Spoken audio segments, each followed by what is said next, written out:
Dia gen dumo bak tanyo pi sabo numboi ke perah. Sabo cap. Yang menang ya dumo tanyo kenan ban lu dumo tanyo mesti warna hitam. Keun dia gen ju. Oma bak warna hitam. Dan kira rumo putih bacut tu cukup lagak dumo. Mesti nak dumo putih. Oma bak putih.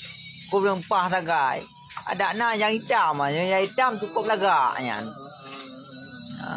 Nak lemau putih bak kedau, nak lemau hitam bak kedau kagak pegah. Oma ada merah warna lemau cukup lagak. Mesti kana kalengkap bak kedau warnanya. Bak kalian oma lambung tadi ada panek bacut muntok badan ji cukup lagak. Ban kana lemau yang panek bak kedau muntok lemau oma bak panek tak badan. Ada mudah-mudah 20 cm tu cukup mewah lemau, cukup lagak lemau. Le tak ketong harga lemau bak tanya ka lebihnya.